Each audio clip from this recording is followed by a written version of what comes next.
pioners de Catalunya d'aquesta pedrera, que és l'Escola Joviat de Manresa, una escola Joviat que ha donat molts dels joves valors de la cuina catalana actual i molts dels joves valors també de la sala dels restaurants de casa nostra.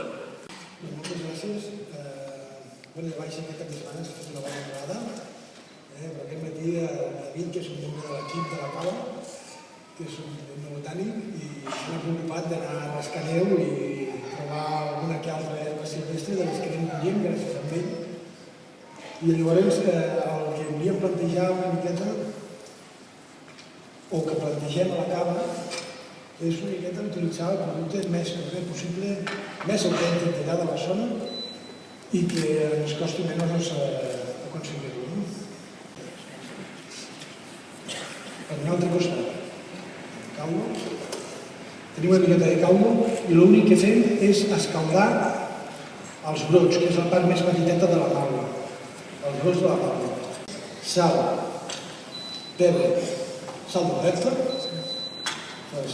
pebre, vinagre i les gavarres, que també ara en els temps, el que fa la rossa, un cop cau tota la llavor, cau tot el pètal, perdó, després de la primera gelada, nosaltres ens hem encarregat d'anar a recollir la nit, s'han encarregat d'anar a recollir aquestes gavarres, una per una, a vegades unes són més dolces, les altres són més àcides, les altres depèn com va, depèn de la planta, acaba sent un arbust.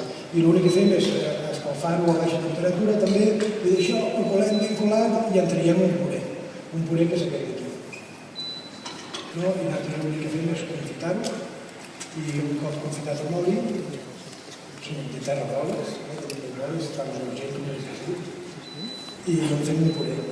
Tenim un puré de patates aquí, que serà per acabar d'acompanyar amb aquest plat. Sí que hem ficat moltes cosetes, però tenia ganes que veiéssim moltes coses de les que hem tocat per baix.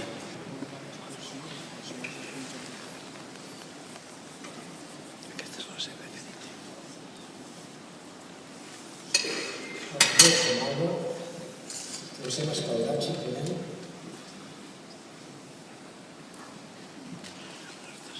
La manera de fer-los.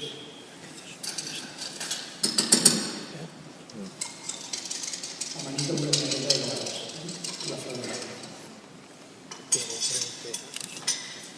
Simplement que és un ingredient.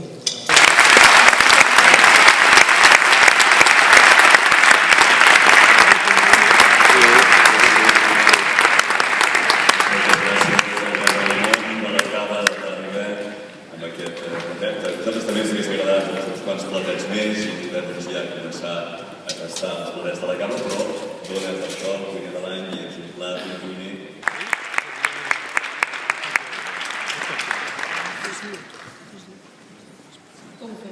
Tots tenen el reconeixement d'haver estat finalistes del Premi Cuiner de l'any, que és el que una vegada més diem que és important haver estat entre aquests 5 primers, i per tant ara donarem un diploma a cadascun d'ells i finalment l'estatueta el que ha acabat com a cuiner de l'any.